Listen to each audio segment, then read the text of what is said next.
What day is it today? Is it Thursday? I'm pretty sure it's Thursday. How are you guys doing? I hope you're having a great day. Listen, it's going to be a busy day. All right. I am going to try to do something today that I have never done in the history of this channel. I'm going to try to do 3 streams in one single day. And this is actually a really crazy thing for me to do because, like, my voice is already effed up from this COVID or head cold or whatever I've had for like 2 weeks. That like it's impacting my ability to talk for long periods of time. So I was like, of course, I'm gonna do 3 streams today. What could possibly go wrong with that plan? Now we're gonna talk about my wonderful and amazing guest for this here stream in a second. I can't wait for you guys to get to know Keith. Like, he is just such a pleasure, and you're going to learn a lot today from him. He is so smart. And we're going to talk about that in a second. But let me tell you about the other streams that I'm going to be doing a little bit later. So we're going to do this interview, and then I'm going to take a little bit of a break. And then I'm going to come back at 10 p.m. tonight. 10 p.m. We're doing it after Timcast, hopefully. And I'm going to be coming back tonight because Timcast, to their credit, got a hold of the full grievance letter for the James O'Keefe Project Veritas hostile takeover. And just like I said last night, if you guys missed my stream last night about this, I said on that stream, it took me a minute to get there because I was kind of processing the breaking news in real time. It took me a minute, but towards the end of that stream, and you can see the clip on the channel today, I said, I don't believe what they're saying about him because there is no video evidence. And guess what we now know from this letter? There are actually people coming out that are signed names to this letter saying this didn't really happen. So the story is already falling apart. And I want to read the full letter. I will read it for the first time live on stream because I got other stuff to do today. And we will look at it together. And that's going to be at 10 p.m. tonight. And then, because I'm a madman, we are going to go directly into a second stream this evening. And I'm anticipating it's going to be around 11:30 p.m. Like that, I'm anticipating the first one's going to be about an hour and a half. And then we're going to do a second late night stream. And we're going to talk about Shane Cashman. Oh my God, does this guy have balls? I liked Shane Cashman's reporting before, and I had read some of his other pieces. He's very like Hunter S. Thompson-esque in his reporting. I have a deep appreciation for that. I've been in love with Hunter S. Thompson since college, and so I really did appreciate it. But Shane Cashman, in part 2 of his piece on Eliza Blue, basically gave all the influencers the middle finger and said, I don't need to talk to you guys. You guys are idiots. I don't really care what you have to say. F you. He said it more eloquently than that. But that was basically what he said. So on this second stream, I want to watch the quartering react to Shane Cashman. And then I want to go and see what Shane Cashman said in his article. Now, I'm not going to read Shane Cashman's full article because Shane Cashman has written like 4 or 5 chapters in this article, and my voice isn't going to hold up through that. But we will read the parts that are pertinent to what we care about. Shane Cashman, I salute you, man. Biggest balls on the internet next to James O'Keefe. So that's going to be tonight, guys. And the reason I've got these set up as 2 separate streams because sometimes I do a late night stream and it just goes like 3 hours. This, I'm going to try to break it down into 2 streams because we're covering 2 divergent topics. And I want people who are watching on YouTube and might see a thumbnail to come in and know what we're talking about. So it's a little experiment. We're going to see how it goes. And that's going to be later on tonight. And if you haven't seen this yet, I did write an article today, not on that screen. Where's the screen I'm looking at? There it is. Too many screens on my desktop. I did write an article today for my Substack, what we can learn from the hostile takeover going on at Project Veritas. And I think that this is really important. James O'Keefe is in the position that he's in because they are in a non-profit model for the organization. This is why I will not adopt a nonprofit model. Not only that I would have to have a board that I would have to report to that could someday steal my entire organization from me, but also it opens you up to government interference that like private businesses, it's not that the government can't interfere in private businesses. Of course they can, but it makes it a little bit harder. Nonprofits are in bed with the government. And so I won't do it. And so I talked about that in my Substack article today. I dropped the link in the chat below if you want to give it a read. And guys, I just want to say thank you because I woke up this morning. Look at this. Let me show you this. Let me show you this on Substack. Do you see something next to my name on Substack? That is a check mark. I am now verified on Substack. And the reason that I am now verified on Substack is because we have crossed into the hundreds of paid subscribers level. Substack only offers verification to people who reach certain levels of paid subscribers. So there are hundreds of paid subscribers, there are thousands of paid subscribers, and there are tens of thousands of paid subscribers. Those are the 3 verification levels on Substack. And so I really want to thank all of you who have signed up for Substack subscriptions. You guys know that this is going to become my home base for content moving forward. And I'm already 50% of the way to my goal for this month. I have a goal of getting 50 more paid subscribers on Substack this month. We're already halfway there. So I really do appreciate it, guys. You're really helping me out. This is how we need to do it. This is how you make activism entrepreneurial so that people can give value to the world and spend their time doing these sorts of things. This allows me to spend anywhere between 12 and 15 hours a day working for you. And that's real. That's about the amount of time I spend doing this stuff every single day without vacation. Okay, maybe on Sundays I take a little bit of a break. You guys allow me that. But I'm really appreciate it. And guys, if you want to support the work I'm doing, head over to Carlyn, Karlyn, .substack.com. Sign up for a paid subscription, $5 a month, $50 a year. You can also support my work on Locals. You can support my work on Patreon. You can go to activelyunwoke.com/support, make a one-time gift. The links are all in the description below. Excuse me. And if you can't financially support my work right now, it's totally okay. I get it. It's a hard time for a lot of people, but if you could share my work, tell people about my work, put it on your Facebook, your Twitter, share it with your friends and family, that would be just as good. And I really do appreciate it. All right, guys, that's enough shilling for me. It's time to bring on my awesome guest. Keith Knight is the managing editor at the Libertarian Institute and the host of the Don't Tread on Anyone podcast. And actually, I do have one more thing I want to show you on my screen here, because Keith is the author or the organizer, I suppose, of this book, The Volunteerist Handbook. And it's a collection of essays, excerpts, and quotes to help people understand like the libertarian philosophy. And we're going to talk about his journey from being a progressive, being on the left, to now being probably one of the most prolific libertarians in the space. So Keith, I'm so happy to have you on the stream. Welcome. Well, thank you for having me verified on Substack. It's such an honor to be here. I thank you. I appreciate it. Now, the first question, and I already see this coming up in my chat, Keith.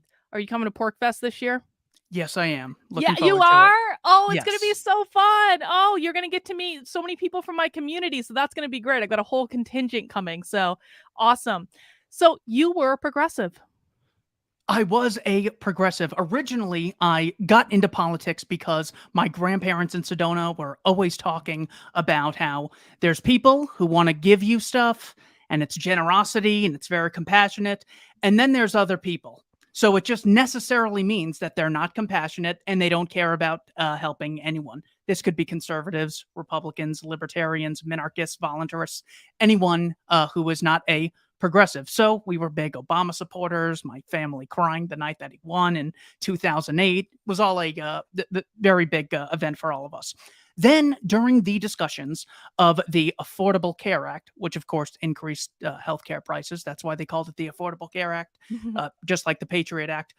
There were a lot of discussions about, well, this could have this or that economic effect, but there's one thing that you can really oppose, and that is the individual mandate. The individual mandate actually requires people to buy something. whether or not they want it. And this was the turning point for me. The only reason I ever heard about this was because I was hate watching Glenn Beck. It's like, how can you not care about other people? Well, I there's love that this you were cult. hate watching Glenn Beck. Well, I u there's I this used cult leader. Yeah. I used to go on Fox News, their, like, Facebook page, and look at their comments just because I hated all of them so much. Great minds think alike. I just remember thinking, how can people be? I could see maybe the rich people are Republicans, but how is it that like almost half of Americans are Republicans? And well, it's this cult leader, Glenn Beck, and he's just terrible and he's just evil and racist and all this stuff. So I said, I got to see this evil guy in action. I got to see what's really, keeping this thing going.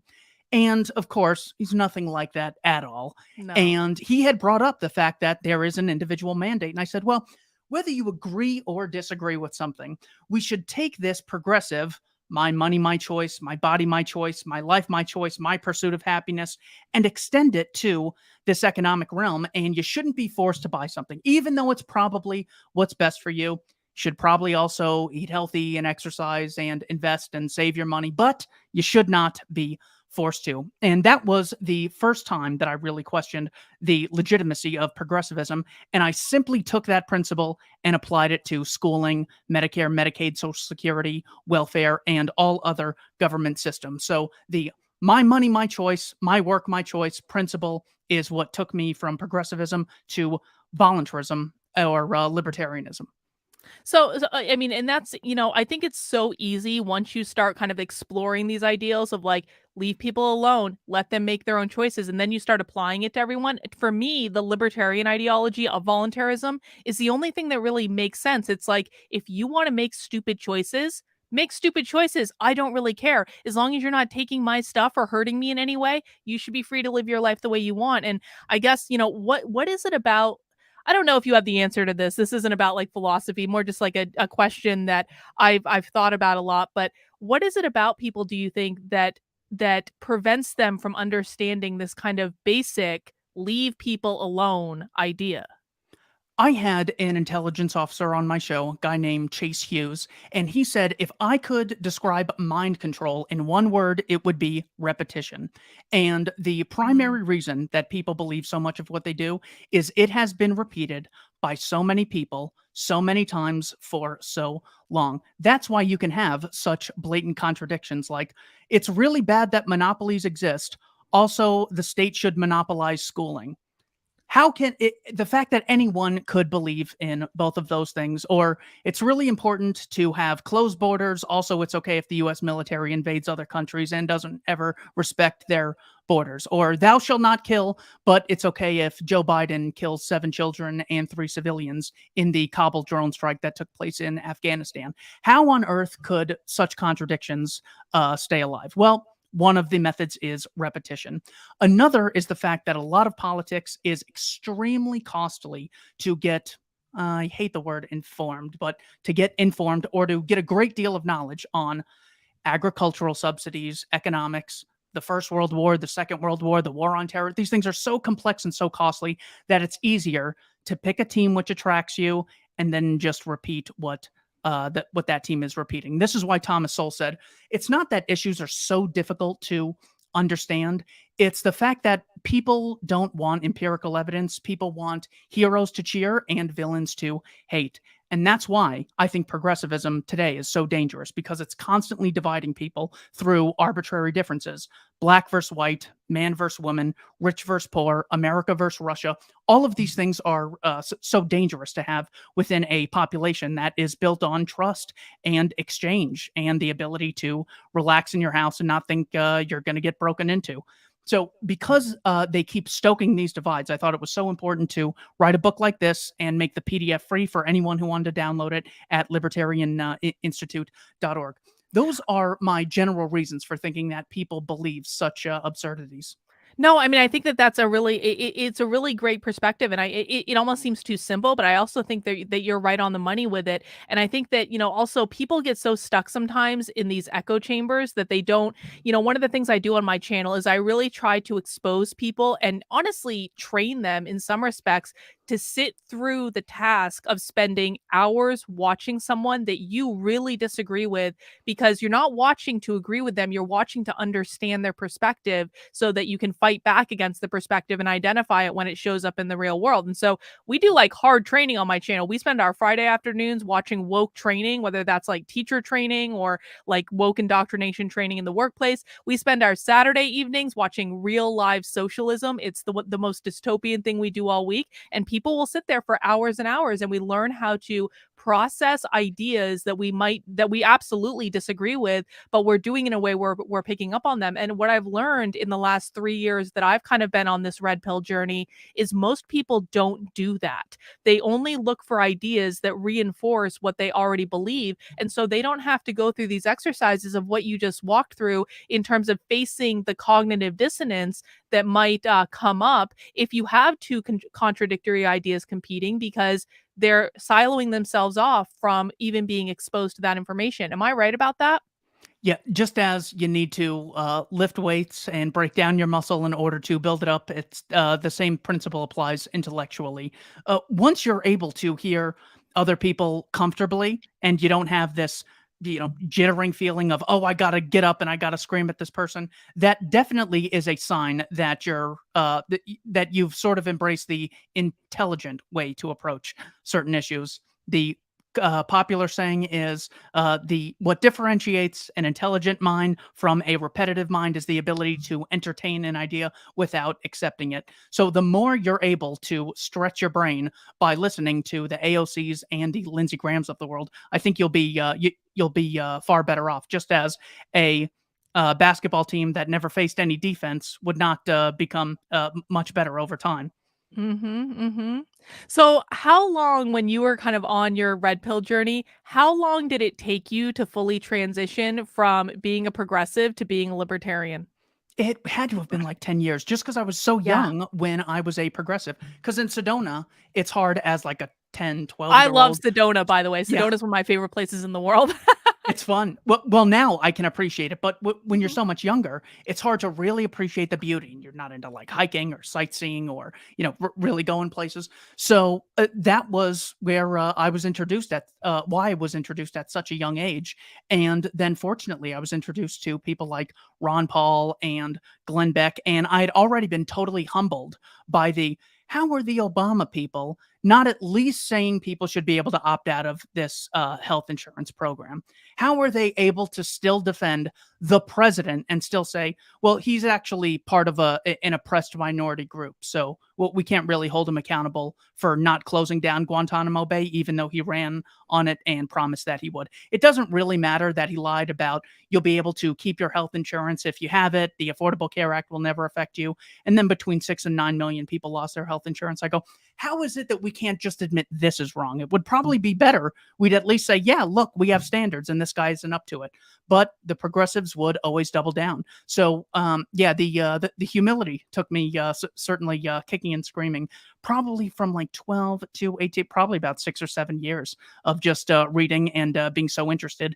And there is something about feeling that you've been lied to by a lot of the powerful people in your life are the teachers at the time. It's like whether I get a good grade or a bad grade determines whether I'm happy or miserable. So when I find out that they're lying about things like the New Deal got us out of the Great Depression and too many voluntary exchanges caused the Great Depression, when in reality it was the Federal Reserve, of course, monopolizing the money supply, and then the New Deal creating the double dip recession of 1937. The fact that that never even came up and they just, inherently gave it to us. The problem with capitalism is that it gave us child labor, as if in the 1300s kids are just playing video games and listening to Doja Cat, and they have tons of wealth, and then Cornelius Vanderbilt comes along and puts everyone to work.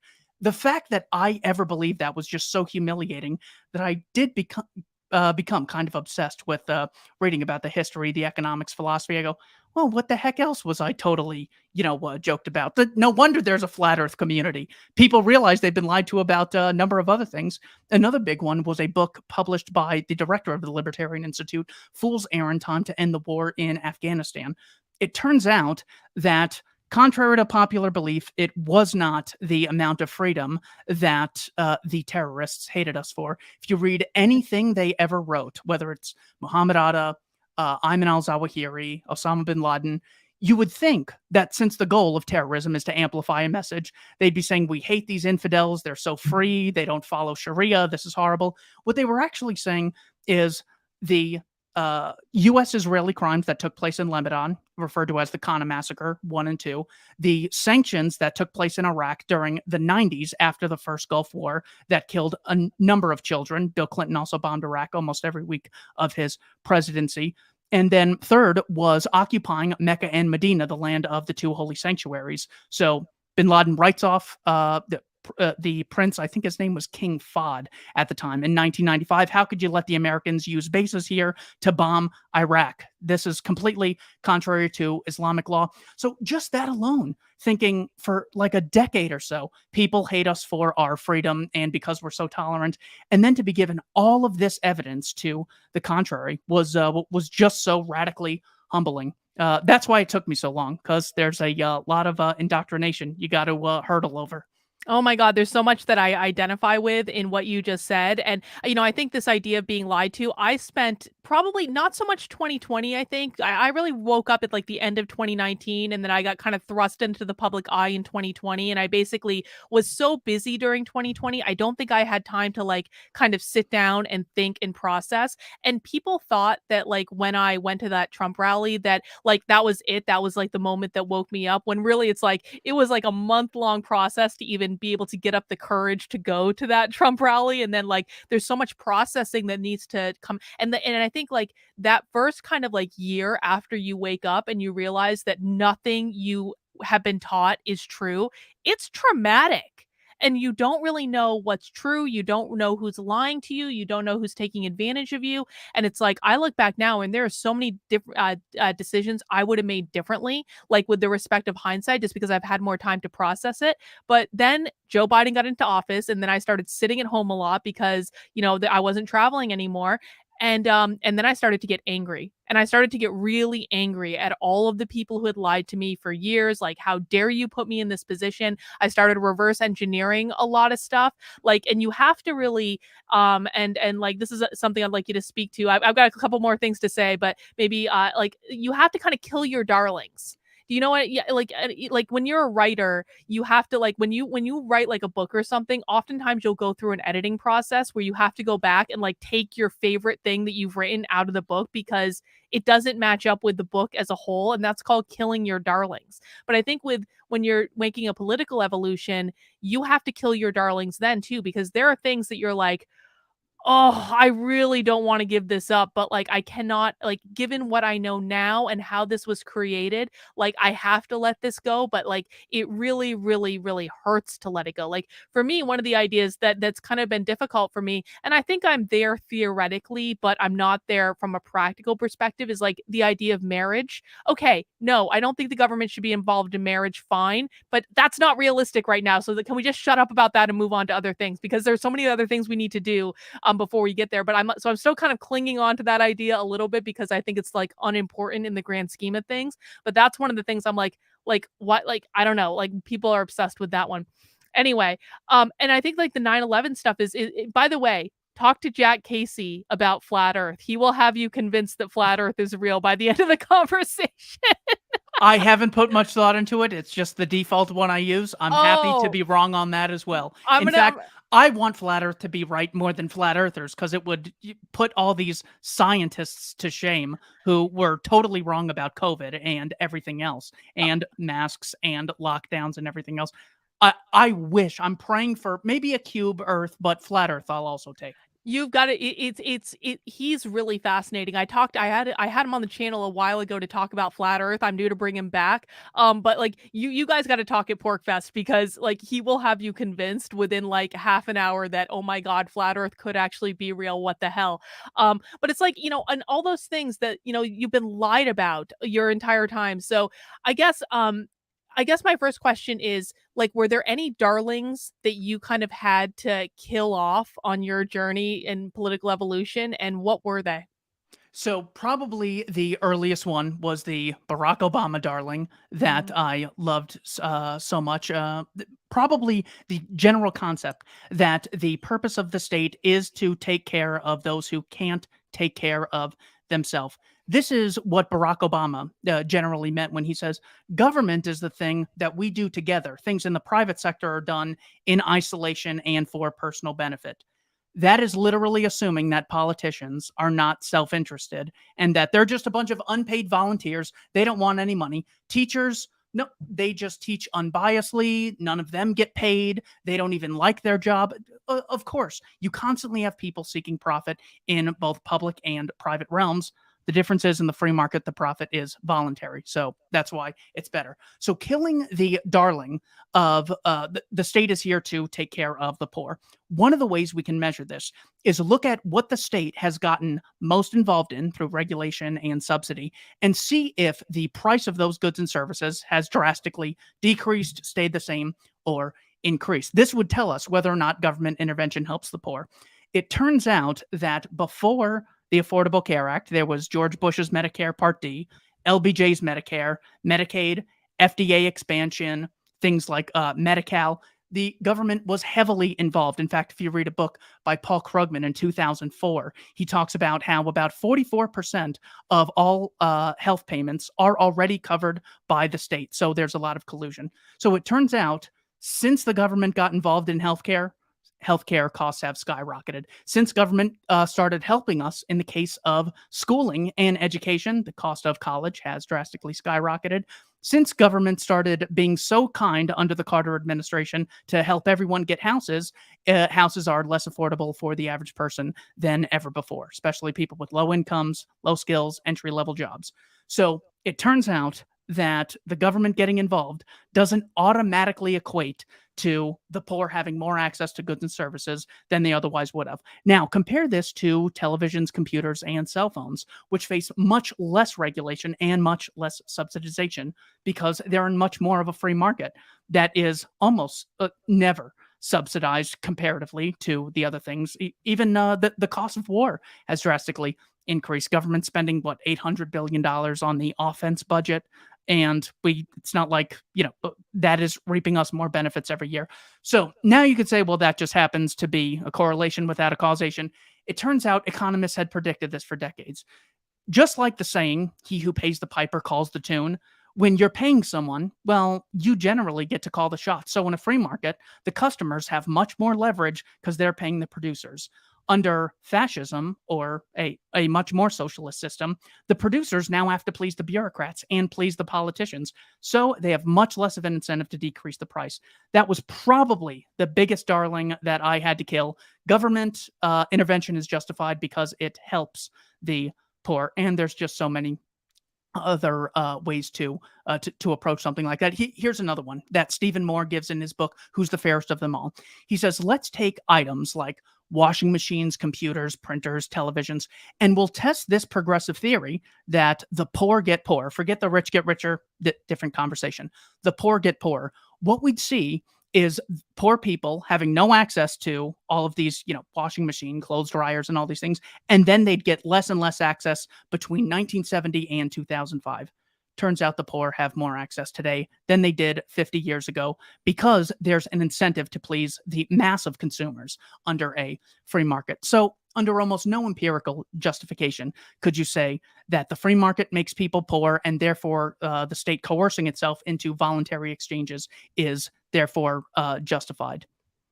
Can you explain what voluntarism means in like a couple of sentences for people who maybe haven't heard that term before? So on page 3 of my book, I have a list of Ooh, terms. This way, people at least know what you're talking about. Someone once told me that most disagreements come down to an actual disagreement on definitions, I've got and it that right is here. so important. So yeah, voluntarism. This is a definition given by Auburn Herbert, a British writer in the early 1900s. The moral position which maintains that no peaceful person can justly be submitted to the control of others in the absence of his or her own consent. So this is the general principle that differentiates employment or voluntary work from enslavement, trade from theft, kidnapping from spending time at a friend's house who you enjoy being around. This principle of consent, the voluntarist takes, harnesses and stops having double standards for people called Congress or police or the military. Now, a lot of people hear that and say, so that involves, but everyone has to do things on their own. I'm not sure. I'm very curious as to where this started because it doesn't make any sense. This book here was published by the Libertarian Institute and Amazon. It's also available on Barnes and Noble. But to say that I wrote this book on my own, or just imagine you're just reading this book on your own. Well, you didn't chop down the tree to make the paper. You didn't make the ink. You didn't make Amazon.com. You didn't make the computer that you used to buy it. You didn't deliver it to your own house. We're constantly in this web of cooperation in the free market that we're never given credit for. It's all about dog eat dog, everyone for himself competition. Sometimes, like TGI Fridays is competing with Olive Garden. So yeah, technically. But in order for TGI Fridays to come into existence, they have to cooperate with all the managers, all the employees, all the people who build the buildings, all the people they buy the food from. And those exchanges only happen when they're mutually beneficial. So that's why libertarianism is not accurately described, as Barack Obama says, as people doing things on their own. This is a clear psychological trick. Knowing that humans are a social animal who seek to be accepted and they fear rejection and total isolation, they insinuate that isolation and being alone is attached to libertarianism. It's a terrible scam, and that's a big, important one to get at. So that is what voluntarism is. It is the idea that morality is rooted in consent between consenting adults. Awesome. And if I look like I'm looking around for something right now, I'm trying to find a chart that Dennis Pratt posted on Twitter the other day, and he was basically trying to explain the relationship between like voluntarism and anarchism. And I don't know, or not anarchism, anarcho-capitalism. And I'm not sure I'm going to be able to find it, but can you? So I know you have a chapter in your book about anarcho-capitalism, and I know that, with the Eliza Blue nonsense that we're absolutely not going to talk about on this podcast, don't worry. But one of the things that is very clear to me is that people do not understand what anarcho-capitalism means. And so they're taking things that was a discussion of like an ANCAP utopia, and they're basically making it seem like in an ANCAP utopia that Eliza Blue was trying to describe, that it's all about grooming and getting rid of the age of consent. And that's not what it is. It's about positing how do we organize ourselves in a world without the state, and in ways to protect children, not in ways to take advantage of children, but in ways to say, if you don't have mommy and daddy government telling you how to live your lives, then how do you organize as human beings in a way where you're still going to be able to protect these things? Can you explain to us what anarcho-capitalism means? Yes. I was just a little thrown off by the fact that, we don't care about age of consent after the Democrats got caught running the Jeffrey Epstein pedophile ring that was kept underground and not exposed by other Democrats for decades. Amy Robach had the story. And the Republicans who have a place called the Bohemian Grove, where a book titled The Franklin Cover-Up was written about potential child abuse between high-level Republicans during the Bush and Reagan administration. The fact that they will pin that on us is just so sickening. The difference is, of course, the child doesn't have the mental capacity to consent. Just as if I got a child to write down their name and say, look, they signed this paper, they now owe me $1 million. No one would justly enforce anything like that. So, yeah, that criticism not only doesn't apply to us, it actually applies to our opponents much more than us to begin with. So what anarcho-capitalism is, first of all, you have communism, defined by Karl Marx as the abolition of private property, socialism being the institutionalized aggression against private property, making that its defining characteristic, capitalism being a social system based on the explicit recognition of private property and non-aggressive contractual exchanges between consenting adults. So private property and free trade. Those are the only consistent ways. Of course, historically, they have different meanings in different places at different times. That's why having a consistent definition and being clear on what you do support and what you don't support, and having a principled reason for doing so, is so much more important, because the argument's been made we're actually socialists. If you look at France in 1850, this is what socialism meant. whatever. So long as you're able to think clearly and explain what you actually mean, then there won't be any problem. Anarchism is simply a social system in which there is no ruler. So, as monarch is a word that means monoarch, one ruler. Ali, meaning few. Oligarchy means rule by the few. Anarchy simply means a society without rulers. This in no way doesn't mean there aren't some people in charge or there are people who have much more power and influence than others. So, at first, what might sound chaotic, all it simply means is you have no double moral standard for people who are in positions of power. So, in any free society or in any communist society or any fascist society, some people are going to have a lot more power and influence than others. Not a whole lot of equality under communism. Mao and Lenin had more power than all those other people. In America, AOC talks about equality with Bernie Sanders, yet they alone have more power and institutional privilege than 99% of their voters. So there's always going to be this inequality, no matter what, anytime people organize, because some people are better at things than others. So this inequality is always going to exist. The anarchist simply says they don't have a moral double standard based on race, income, or the fact that there happened to be a vote. Just like if we said, well, it turns out the Catholic Church took a vote the other day and now all of us have to be Catholic. Or the Church of Scientology passed a law, now we all have to be Scientologists. We just have the same level of standard that we do for Jehovah's Witness, corporations, 501c3s, and governments. That is the principled explanation of what anarchism is and capitalism. Did I clear that up, or did I just muddy the waters? Well, I'm not sure. Well, and let me show you this chart. I did find the chart that that Dennis posted, and I want to kind of get your reaction to it because Dennis loves a good chart. Dennis, I want to get you and Dennis on a chat sometime together because there is nothing that Dennis does not have a chart for, and he's got basically he's got non-libertarians, anti-libertarians, and then libertarians in this smaller circle, and then in this green circle he's got minarchists, and then in this black circle up here he's got anarcho-capitalists. And then is in this little tiny blue circle that slightly overlaps with the black circle, he's got voluntarists. Like, do you agree with Dennis's chart? And can you kind of like help us decipher this? I know Yeah, I kind of well, sprung this on you.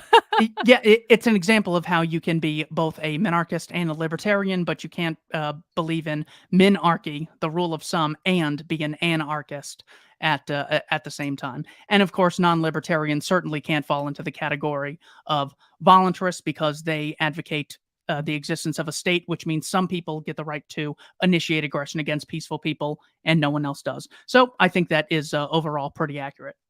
Who would fall into the circle where they're voluntarists but they're not anarcho-capitalists? These would be a lot of agorists, people like Saudi agorists or Oh, Derek got it. Bros or Got it. James Corbett.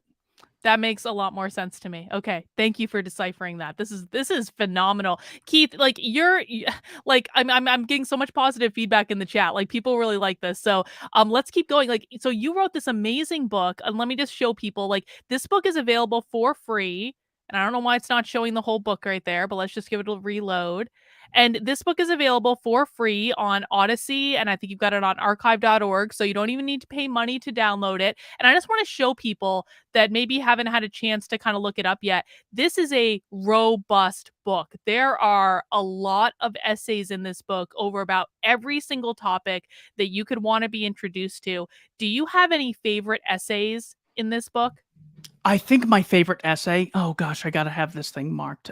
It's the one-page essay by Jason Brennan. Let me find it here, just because it's probably the best introduction that I have come across to people who advocate what we're going for here.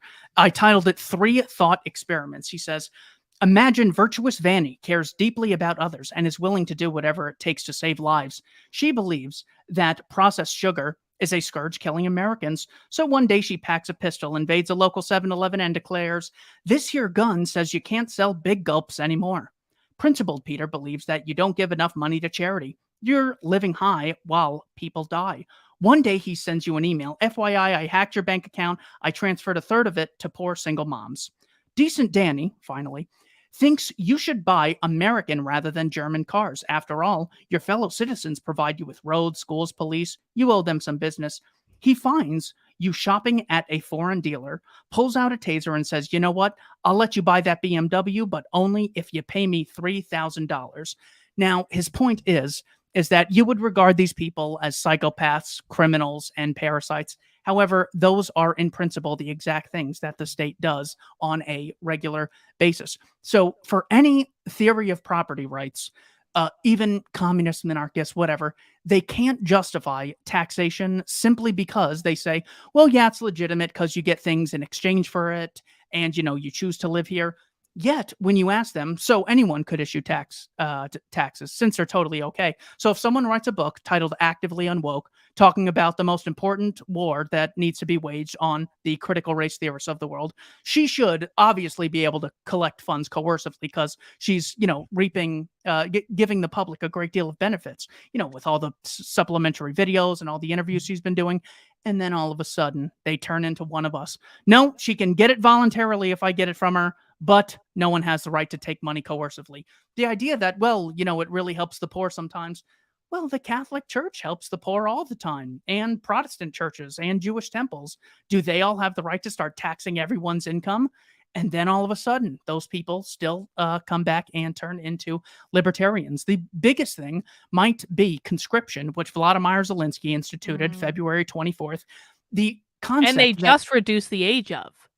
yeah, at first it was 18 to 60, Mhm. I think. But yeah, it's referred to as the, do not leave declaration, I think. But and in America there's still a draft on the books, men ages like 18 to 26, I think. Just the concept though. Forget about, what you think about whether for going into the First World War was just or unjust. Actually, that gets so little justification. Let's just agree it's unjust. There were 117,000 American deaths as a causal result of Woodrow Wilson's conscription campaign. What other organization on the planet would you say, yeah, it's all right if you force this person to work against their will in the most dire circumstances? I mean, guys coming back with half their face blown off, PTSD, limbs missing, holding their friends in their arms while they die, and they're forced to do it. Look, if people voluntarily choose to do some things, we can have a different discussion. The fact that most countries have justified the concept of conscription when we'd recognize it as slavery if anyone else did it just goes back to this blatant contradiction that so many people believe. And I think the Volunteerist Handbook is a good way to combat a lot of those. You once told me that you were given 12 books once you first became a libertarian. My Yep. goal is to cancel all those out and just give you one of these. No, well, also because when people are sort of interested, I don't want to say, yeah, there's 50 speeches and there's all these lectures and there's all these essays and all these books. I said, look, instead of recommending, you a ton of stuff, like how you guys had me in your schools for 12 years and didn't teach me much of value, I would hate to do that to you. So I'll just give you one thing to read. And I summarized the whole book in the first two introduction chapters, in the first two introduction pages, and the two afterward pages. So even if one book is too much, I hope we can actually give people a free education as opposed to the state, which calls it free and then funds it through taxation. It's like saying the military's free because the government pays for it. Just another scam. Please read the book. We got to end this cult as soon as possible. No, I mean, it's legit though, and I'm really glad that you did this. And I've kind of skimmed through it. And I'm gonna give it a closer read because I joke about being given the 12 economics books to read when I joined the Libertarian Party, but that actually happened. I was given a literal list of you have to read this and this and this and this and this. I was like, I barely have time to take a shower during the day, and now you guys want me to do fucking homework and write an essay? Like, what the hell? And it was actually really overwhelming to me when I first joined. I was like, and people in the if you have never interacted with libertarians, you don't understand this, but they really are the most well-read of any of the political philosophies that I've encountered. And so everyone's always quoting these different big names like Rothbard and Hoppe and all this stuff. And like, you have no idea who any of these people are. And you're just like, I just don't like paying taxes and I don't know why that's not good enough.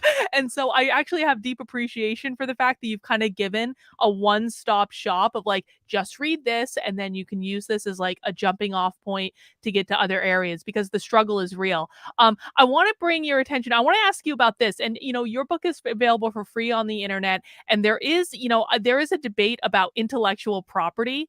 And some people, I mean, there are a lot of people that are downright opposed to the idea of intellectual property. There are some people that I'm clinging on to the idea of intellectual property. Maybe this is just me as a content creator. And I'm like, don't steal my stuff. I worked hard to create this. You've got How I Changed My Mind on Intellectual Property. Can you talk to me about that one? Yes, so there is a principled and conceptual difference between scarce tangible property and intellectual property. If you take this book from me, I no longer have access to it. I can't write in it. I don't have the ability to read it directly. I can't make my notes. You have deprived me of what I previously justly acquired. If you were to snap your fingers and make a copy of this book, I have only been deprived of the potential value or the psychic mental value of this book. It does not deprive me of the book itself. So that is the conceptual difference. And in the realm of any empirical discussions, any idea you have, you're constantly using tons of previous ideas. And if this were actually enforced consistently, almost no one would be able to do anything. I stole a bunch of words that other people created in the English language in order to write this book. I stole the concept of creating a book and distributing it to other people. So almost all our ideas are built upon thousands of other ideas, and it really halts innovation in that sense. And I think if intellectual property were consistently applied, there probably wouldn't be able you wouldn't be able to have reaction videos. But the fact is that there's so many, Fair point. and they reap so many benefits to so many people. It's just the jaywalking of the internet. It's like, yeah, there's a free PDF out there that people can copy, but I'll make the book cheap enough so people can get the actual thing in their hands, have it on their bookshelf as like the trophy. Look, I've read this book, everyone. Come here. Here are my trophies that I've read. So no, I don't think intellectual property is a legitimate form of property, because copying someone does not necessarily deprive them of scarce resources. Fair enough. Fair enough. So the big topic that's going on in kind of like the libertarian world right now is all about this anti-war rally that's coming up. And I don't want to talk about the rally itself. We're not getting into that nightmare of a hand grenade. But I do want to talk about just, war in general and kind of the perspective on it. I know you've got a chapter from Scott Horton in your book, and I'm sure that's probably not the only area that you touch on war, because being against the war, I think, being against any war is one of the key features that sets the libertarians apart from every other party, because of course both the Democrats and the Republicans are completely pro military industrial complex. They will spend your money every single day sending it to countries that really don't need it. And I think that, my husband's from Ukraine, and my brother-in-law is actually in the Ukrainian army right now. And so a lot of people are surprised to hear me say that I don't think we should have anything to do with this at all. And please, can we abolish NATO while we're at it? And we need to stay the F out of it. And that's been kind of my position on it from the beginning. Can you kind of take us through the perspective on war from the libertarian perspective? Sure. So it's summarized in this book on page 60.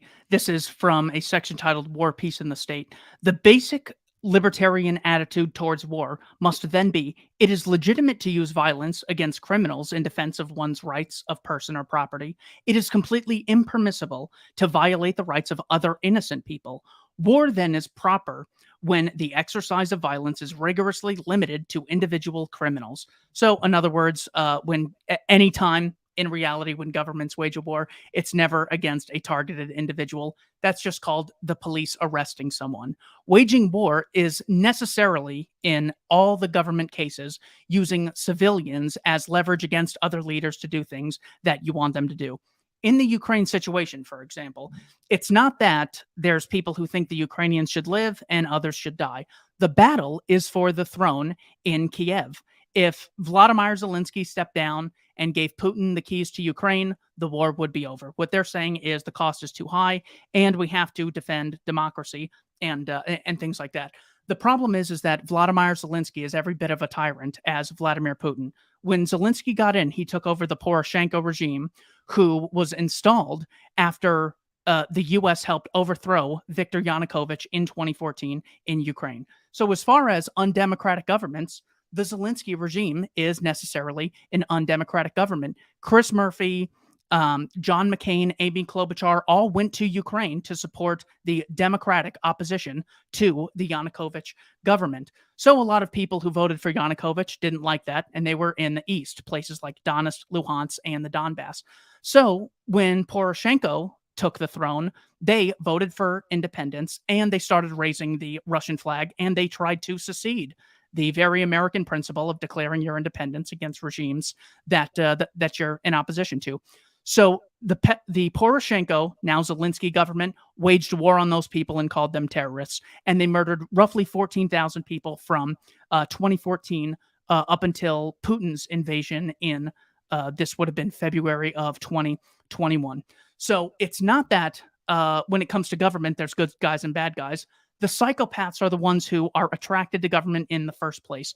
So it's not that we don't care about the Ukrainian people. It's that we don't think a war is worth preserving the Zelensky regime in opposition to whoever would be the president if Putin started calling the shots in Ukraine instead of NATO. I mean, Vladimir Putin has outlawed opposition parties, according to The Guardian. He outlawed about 12 of them. He monopolized media communication. So anything you see in Ukraine first has to get his stamp of approval. He lied after he bombed Poland and killed 2 farmers. He said Russia did it. NATO needs to respond. Do you mean Zelensky? Because I think you said Putin.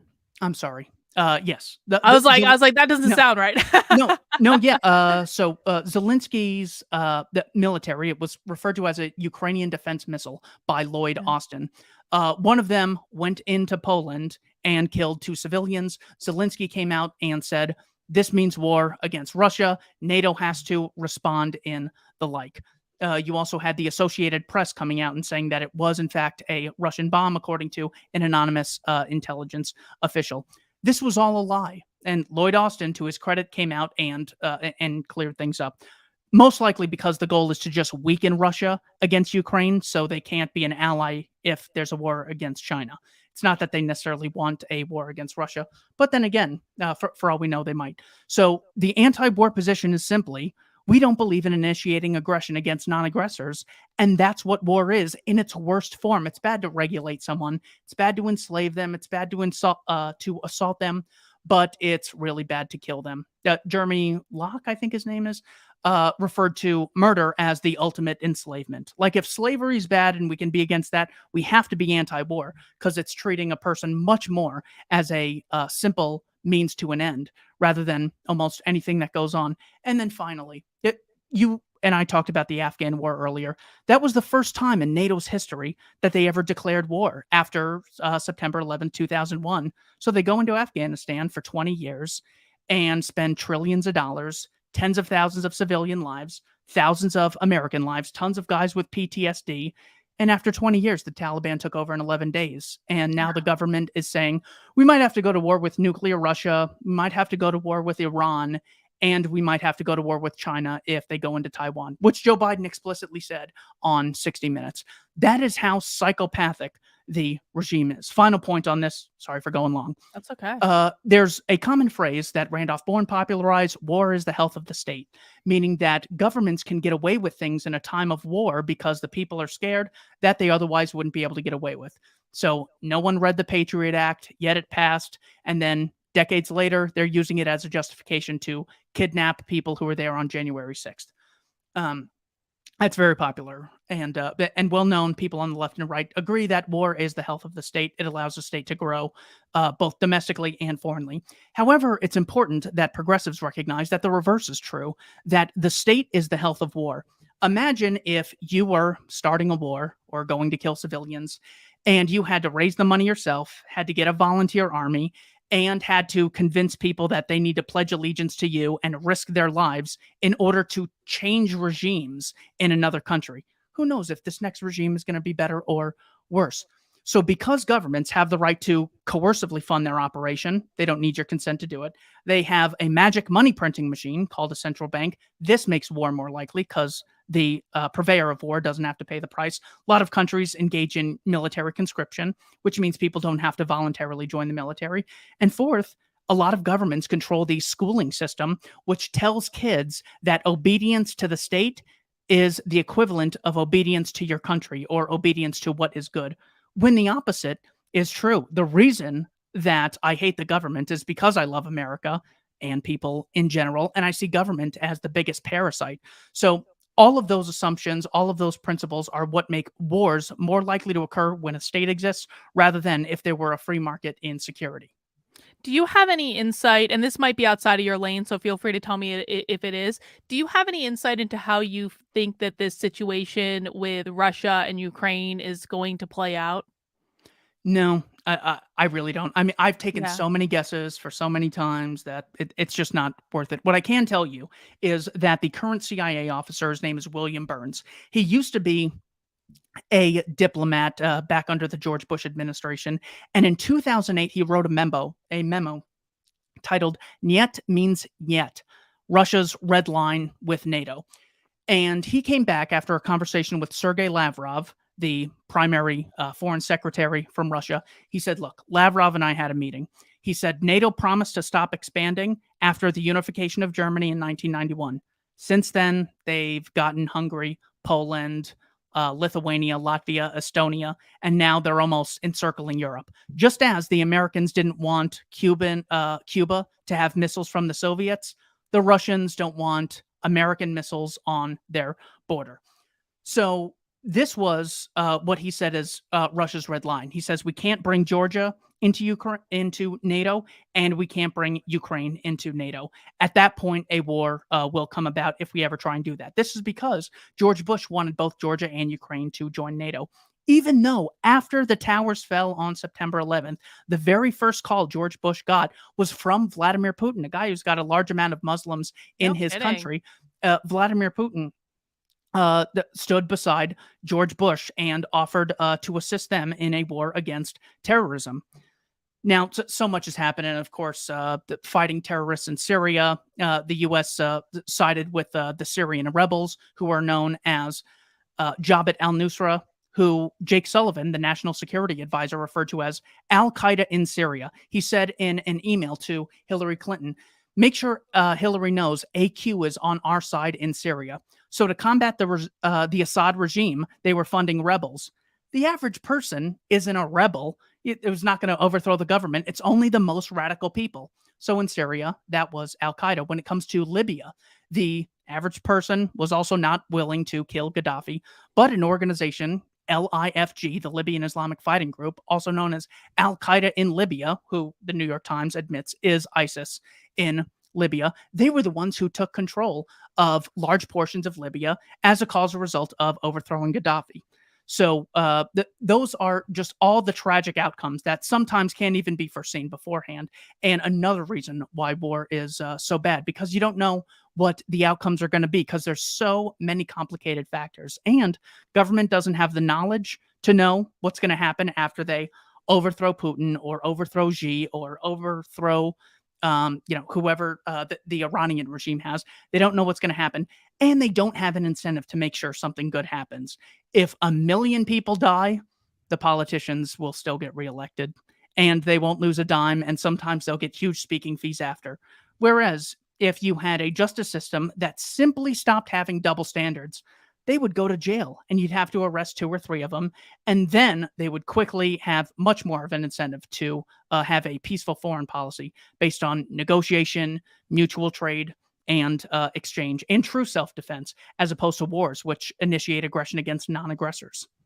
You know, you said earlier something to the effect of like only sociopaths are attracted to like these types of positions in politics. And I think I agree with that to a certain extent. But I think, you know, having gotten so close to some of these people in the last 2 years, I think I would add an addendum onto that, in that I do think a lot of sociopaths and narcissists are attracted to these types of positions. But then I think you have a whole other subset where it's like the Dunning-Kruger effect in action, where it's some of these people that are making these decisions are literally some of the stupidest people on the planet. And it's one of those things where they don't know how much they don't know, and they just go for things. And there's something to be said for the fact that people who maybe are a little less intelligent, because they don't know what they don't know, they're not overthinking things when they do it, and so they have a propensity to just kind of go for it. And sometimes they get into positions of power because they haven't overthought things like more intelligent people would be inclined to do. And when it comes to matters of war, like you just explained, this is where I start to get really terrified. And I think it's one of the reasons that I kind of reached the point of, we just need to burn government down because this system is completely corrupt and not fixable. And yeah, that's going to create some problems. And yeah, I understand that it's not as easy as snapping my fingers, but there is no way to fix this system in our lifetime. And I think, sometimes things need to get worse before they get better. Burn it down and start again is kind of, and war is one of the reasons I say that. It's just like there's no way to stop this. Am I right? Yeah, I don't know if well, first I want to get on the Dunning-Kruger issue. I Hmm. think you're totally right. When it comes to someone like AOC, who actually, one nefarious thing she did was say that, Abuela's house was destroyed in Puerto Rico, and this is why we need to give money to Puerto Rico. So Matt Walsh said, okay, you don't want to help her in your Tesla? I'll raise 100 grand for her. And AOC's team got a hold of the GoFundMe people and told them we're not going to accept the money. So either she deprived Abuela of 100 grand, which she desperately needed, or she made the whole thing up. That's an example of where I'm like, oh God, she's such a psycho. But then she will actually tweet stuff like McDonald's can afford this high minimum wage. Therefore, we should have the minimum wage. The example she used was McDonald's in Denmark pays $22 an hour. Another word, she's saying, hey, really rich people can afford it. Therefore, it should be coercively imposed on everyone. Yeah, that's why H. Lee Scott and Doug McMullen, the CEOs of Walmart, came out in favor of the minimum wage. Walmart's not going out of business if they raise it. A lot more mom and pop stores will not be able to get started and become competitors to there.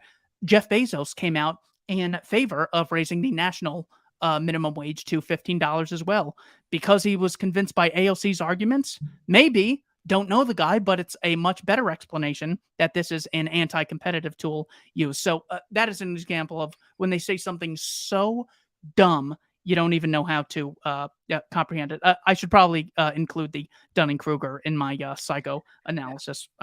I definitely think you should. And a funny story about like I am so bitter about so I went to Boston University, right? And I loved Boston University. It was like my favorite experience. I had a great time. And you know what Boston University has evolved into now? The home of Ibram X. Kendi, who wrote How to Be an Anti-Racist and has two prominent graduates in this space. One of them is AOC, and the other one, he didn't graduate, but he went there, Nick Fuentes. So I went to the same school as Nick Fuentes, AOC, and is now the home of Ibram X. Kendi. And I'm like, just shoot me now. Like, I worked really hard there. What the hell, guys? My gosh. Yeah, Ibram X. Kendi once said that where I see disparity, I see racism. And Yep. of course, he never says, well, there's a 30% wage gap between Asians and whites. Therefore, we need a White Lives Matter movement. We got to start throwing bricks into Asian businesses. He is one of the worst people when it comes to unnecessarily dividing people. Oh, another big gap in income is married men versus unmarried men. You want to pin that on sexism too? Maybe it's because they have different jobs. Maybe it's because they have different skills and sets of experiences. The black white example is further refuted by an economist, Walter Williams. He said, well, black youth unemployment today is about double white youth unemployment. So people look at this and say, obviously, it's racism. No need to look into it further. However, in 1948, the numbers were actually reversed. Black youth unemployment was lower than white youth unemployment in 1948 before any civil rights legislation, when there was much more racism against blacks in America. So all of this stuff that Kendi is talking about has been refuted 100 times over, and it's too sad that that it lives on. But fortunately, books like Actively Unwoke are constantly combating that. Another thing that Ibram X. Kendi says is the way you account for discrimination in the past is to instill discrimination in the present. And the way you fix discrimination in the present is to have discrimination in the future, as though that's not Orwellian at all to say. But I bring that up because you've got a chapter in your book called Is Equality a Worthy Goal? Tell me about that. No, equality of outcome is not a worthwhile goal. It's actually a fool's errand. In order to implement something like equality, you'd have to have the most unequal system in existence. So, what that chapter goes over is okay, where do we see equality? Well, let's look at something very narrow and see if we could find inequality there. It turns out that it's not just that Tiger Woods and Jack Nicklaus are better golfers than the average American. They've won an average of like 80 PGAs, Professional Golf Association somethings, 82 PGAs, but each of them. The average golfer has won 0. So that's a great deal of inequality within golf, a sport like that. It turns out in the NBA, about 1% of NBA players sell about 50% of the jerseys, and the average NBA fan can only name 1% of NBA players who are the most popular. When it comes to comedy, what percentage of comedians would you say, not just people, comedians themselves, are as funny and brilliant as Chris Rock, Dave Chappelle, Brian Regan, or Jerry Seinfeld? Something like 0%. So Right. we see this inequality everywhere we go. And it's not the result of oppression. So we could clearly see that when there's not something like discrimination. I mean, the NBA, it's mostly black, and there's still inequality. In places like Nigeria, I think there's 200 million non-whites in Nigeria. There is inequality within Nigeria. In China, there is much less of a diverse population, and very few people have as much power as President Xi does in China. We see inequality all the time. So the question is this inequality going to yield some people having more rights than others, namely the right to initiate aggression against peaceful people? So Bradley Thomas says the true equality is when we say no person has the right to coerce another unless they're defending a victim. So the equal playing field that we could be on simply means you can't get a penny out of my pocket or a second out of my time unless I choose to voluntarily give it to you. That is the genuine equality on which a civilized society would be based upon. So equality is not worthy. I mean, imagine if all of us had to take an equal vote before Adele could write her next song. You think it would be that much better? Thank God there wasn't a big vote on how the iPhone or the microphone or the Mac laptop could be made, because a bunch of ignorant people having an equal say in something doesn't necessarily make it any better. And we all benefit because of such an inequality. Martin Scorsese gets a ton of money for films. I did not get a ton of money for a film that I tried to make, and it's okay because the division of labor allows us to contract and trade with the most brilliant minds on the planet who we're able to reap benefits from. So, as far as we're talking about equality of outcome, not only is it not achievable, it's not only it's not even desirable. The classic example was given by a guy named James Burnham. He wrote a book called The Machiavellians. He said, "Look, assume you're in a labor union and you're going against the bourgeoisie. They're the rich and you're for equality." Well, not everyone shows up at the workers' meeting. Not everyone who shows up speaks. Not everyone who speaks is equally persuasive. Not everyone who's persuasive has good ideas that the audience at that time likes. And not everyone ends up getting to vote because the cost of getting informed is not worth having a 1 in 20 million or a 1 in 10,000 vote that you'd have at a union meeting. So what ends up happening with unions is it ends up being Jimmy Hoffa and a few friends running the entire union. It's referred to as the iron law of oligarchy because the concept of equality of outcome is impossible. Lou Rockwell says, and this is exactly why politicians push it, Barack Obama, most powerful person at one point, or let's just say very powerful person, gets on stage and talks about equality. How is this anything but just something we laugh hysterically at? It's like, this is the most unequal relationship in town. The state gets to coerce me. If I don't do what they say, they get to put me in a cage. We can't even walk into the Capitol building unless we get a permission slip from a congressperson, or else we're an evil terrorist. That seems pretty unequal. And of course, the president having all this power. So what Lou Rockwell says is the reason that they push it is because it's unachievable, that there will always, that you're just playing whack-a-mole with different aspects of reality. And since there's always going to be equality, claiming that you're fighting for equality is always going to justify future legislation because things are always going to be equal in one way or another. Awesome. Keith, I'm enjoying this so much. You've got to come back on a more regular basis because I feel like I have a million more questions I could ask you, but I can't let you leave and wrap this up without asking this question. So, of course, I live in New Hampshire with home of the Free State Project, and so there are a lot of Democrats mostly and progressives and ridiculous people in New Hampshire who hate the Free State Project. They hate us with well, I'm not really a Free Sure. Stater, but they hate them with a passion. Like in fact, there's this woman named Zandra, who runs this organization called Granite State Progress, where she runs around giving presentations about extremist groups in New Hampshire. And she always lists the Free State Project like right next to like the legitimate, it's like a slide about neo Nazis, a slide about the Free State Project every single time. But I don't want to talk about Nazis right now. What I want to talk about, do you have a guess about what the number one objection that I tend to hear from these people is about like living in a libertarian society? Any guesses? My guess, people of New Hampshire would say that there would be a large amount of mob violence and no state to protect the vulnerable against it. No, it's even more stupid than that. Who's going to take care of the roads? Oh, yeah. Yeah, well, that is, common. There's tens of thousands of private roads in, all throughout America. We drive across them so often. The reason that they exist is simply because companies have an incentive to bring people to where they are. It's why they pave parking lots. It turns out the Walmart that I worked for when I was much younger, we actually built the roads all around there, not because we were just so kind, because it was in our financial interest to do so. So roads would be paid much like cell phone plans would be paid. You'd get access to certain roads. I don't even think that they would cost much money.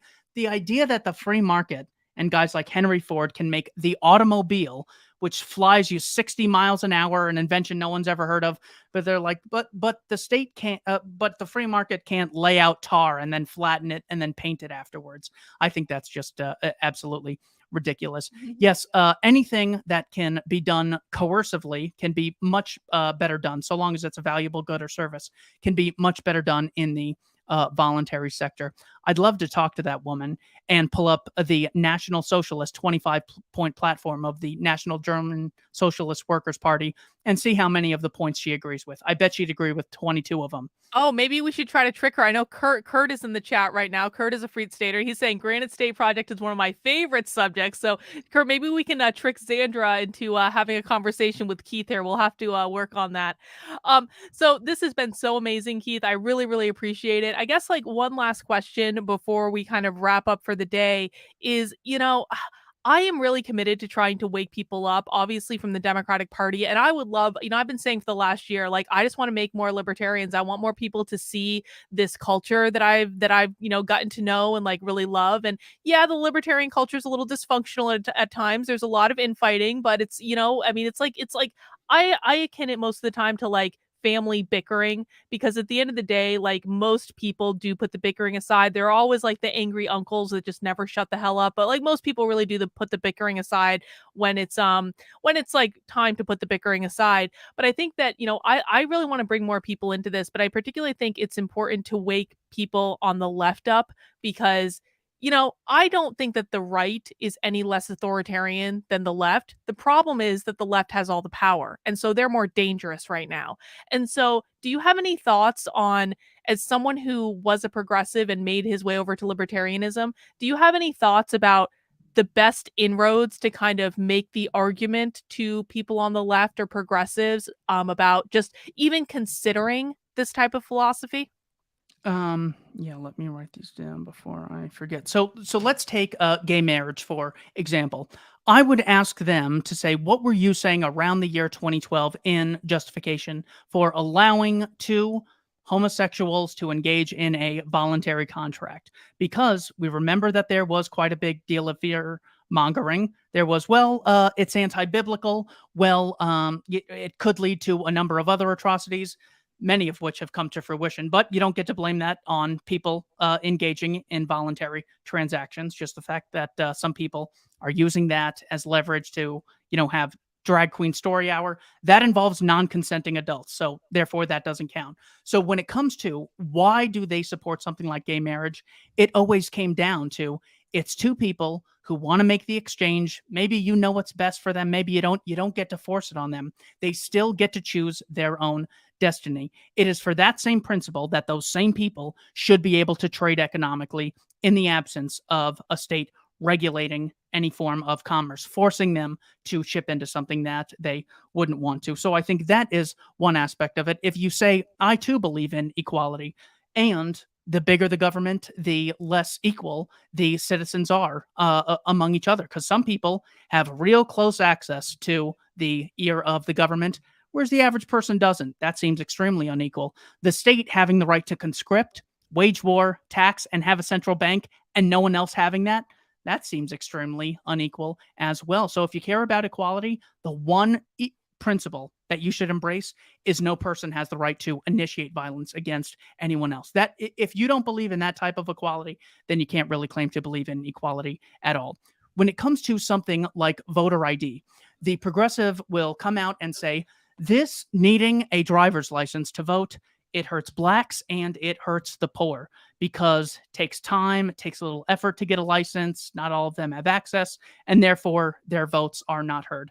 Well, if it's so important to make sure someone gets a 1 in 10 million vote every 2, 4, and 6 years, it's much more important if they get to choose what job they want without needing occupational licensing that the state is always coercively involving themselves in. What more reflects my desires and my choices, if you really want to represent me, let me opt out of funding certain things that I think are absolutely atrocious and unproductive.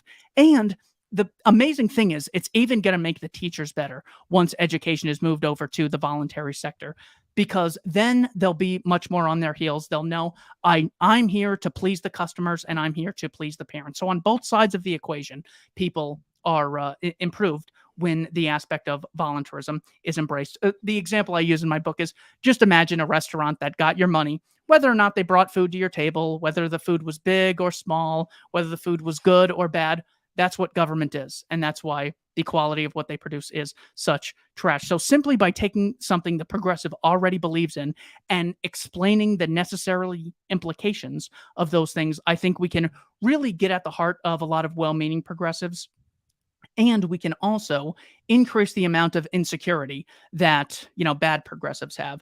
So they might not passionately be waving that Bernie sign, signaling to everyone else it's okay to support Bernie or AOC or Elizabeth Warren, if they're finally exposed to something, to such blatant contradictions. I think they'll be a little more insecure if we come across with confidence and things like that. And then finally, what I previously mentioned about the poor, how industries where government gets more involved, things are more expensive because they don't have an incentive to please consumers, whereas the much more of a free market has the inherent incentive to sell to the masses.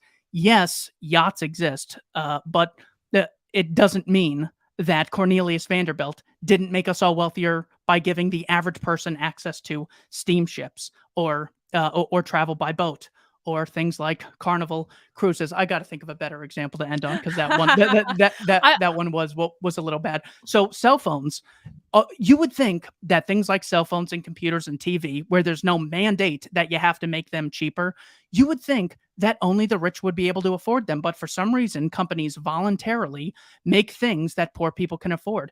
Jeff Bezos became wealthy because he made things cheaper. Sam Walton became wealthy because he made things cheaper. Steve Jobs did the same thing with cell phones by making them cheaper. This helps the poor, not the state stealing trillions every year and then lying about it.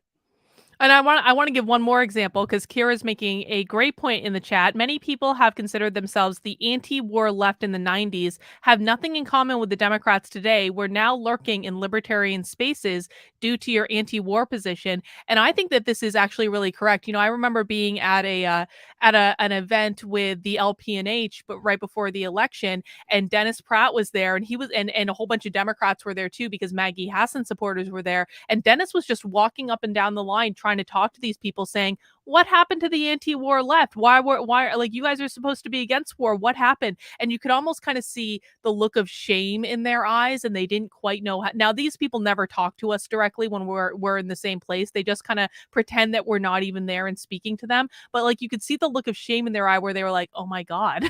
So I think that's a good talking point as well.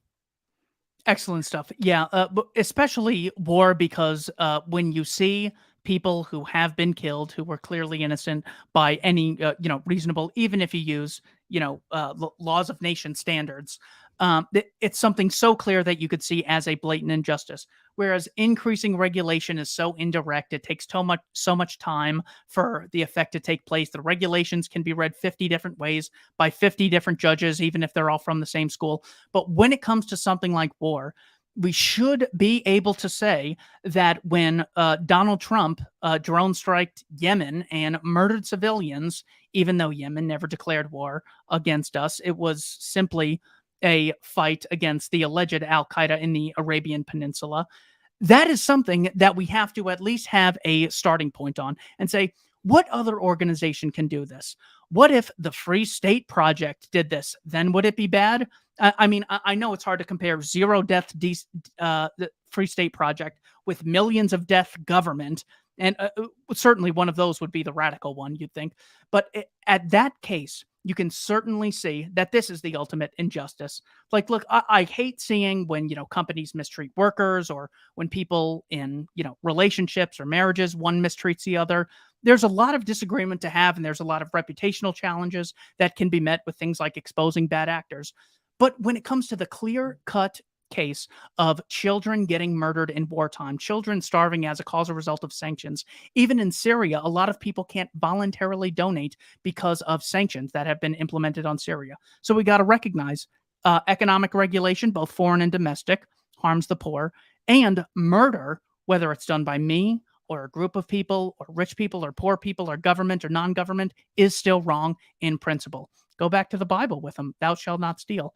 Might not work with progressives, but you got to say, look, if it's bad to pay someone a low wage, murdering the person has to be far worse. Why don't you have that standard for Joe Biden or Barack Obama or Bill Clinton? I think you're totally right on that. Awesome. Well, Keith, thank you again for this. It's been awesome. Guys, again, the book is The Voluntarist Handbook. You can find it at the libertarianinstitute.org. The link directly is in the description below. It is free to download on Odyssey and archive.org. So that's an excellent, amazing resource for everyone to get started. Keith, thank you again for joining us today. Is there anything else you want to tell the audience before we sign off? Check out libertarianinstitute.org. Our goal is to create a free educational archive so you can go to our site, see not only what is in the news, but also use the search engine for things regarding history, economics, politics, minimum wage, farm subsidies, education, and schooling. We really want to have a free educational archive so anyone who's interested in freedom can go to there and find a great deal of libertarian thinkers. We also embrace people from both the left and right who we agree with. So we're very open to building alliances, and especially making sure there's a great deal of camaraderie against people who are already in the liberty movement.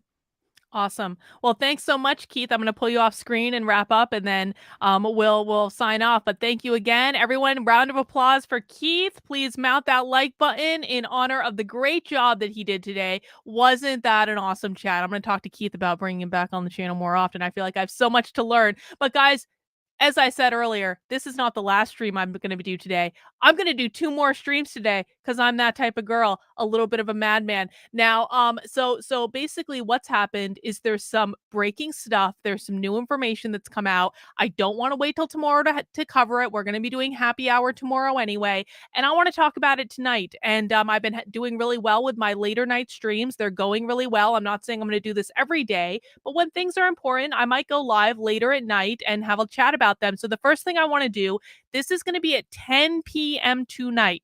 10 p.m. Eastern time. If it's past your bedtime, don't worry. It'll be here for you in the morning. But Timcast got a hold of the full letter from the Project Veritas hostile takeover ousting James O'Keefe. And I'm going to read that letter later tonight and analyze it and tell you what I think. And as I said last night, as soon as I found out what was happening, and you can watch the stream last night and see, I said, I don't believe it. Because there's no proof, there's no evidence. This is Project Veritas. If they're ousting James O'Keefe for being a shitty human being, they should be able to provide video evidence of James O'Keefe being a shitty human being. And so I want to see what this letter says. I want to analyze it, and we'll be doing that at 10 p.m. tonight. And then when I'm done doing that, we are going to talk about the big swinging dick in the room. And I say that in the very best of ways because Shane Cashman is my new hero. Shane Cashman is my new, like, I am like bowing down to the glory that is Shane Cashman because he told all of these influencers, the Quartering, Brittany Venti, Chrissy Mayer, I don't care what you have to say about this Eliza Blue thing. You're all running your mouths on the internet anyway. I don't need to talk to you. Go away. And he did it so explicitly, and the Quartering had such feelings about it that he did a whole video on it today. And so I'm going to watch the Quartering's reaction to what Shane Cashman did. We're going to talk about it. We're going to look at part 2 of his expose on Eliza Blue, and that's probably going to be around 11:30 tonight. So I'm doing 2 separate streams because we're doing 2 separate topics. We're going to start with the Project Veritas letter, and then I'm going to end that stream, and we're going to go right into, and it may not be right at 11:30, maybe a little bit before, a little bit after, you know, we got to keep it flexible, but we're going to go right into the Shane Cashman story. So late night stream tonight, guys. Judy's going to be in bed. That's all right, Judy. Don't worry. The recordings will be here in the morning, but I'm looking forward to that, guys. And again, if you haven't been over on my Substack, I do have an article today called basically, oh, that's not what I want to do. Don't look at my stats. Okay, whatever. I don't really care if you see my stats all that much. But I've got a new article covered called What We Can Learn from James O'Keefe and the Hostile Takeover of Project Veritas. I actually think that this is really important in regards to people who are doing activism and why I don't think it's a good idea to set up as a nonprofit. I don't. And James O'Keefe being ousted from Project Veritas is just one of a couple of reasons why I think a privately controlled for-profit enterprise is actually the better way to do activism. And you can read my thoughts on the Substack. My Substack is becoming my home base. So if you do appreciate the work I'm doing, I hope you will consider becoming a paid subscriber on my Substack for $5 a month, $50 a year. This helps keep me in business. You can also support my work over on activelyunwoke.com/support. You can sign up for a link, or you can sign up for my locals community. You can sign up for my Patreon community. Whatever works best for you, man. I'm just really trying to build out the Substack. I'm having a great time with it. It is a phenomenal tool, and I'm publishing a lot of content over there. So you can sign up for free, but if you can support my work, I would really appreciate it. All right, guys, that's all I've got for right now, but I'll see you guys in a little while, about 3.5 hours. Take care. Go get some dinner. Go grab a drink or two, and we'll have a nice chat later. Bye for now, guys. See you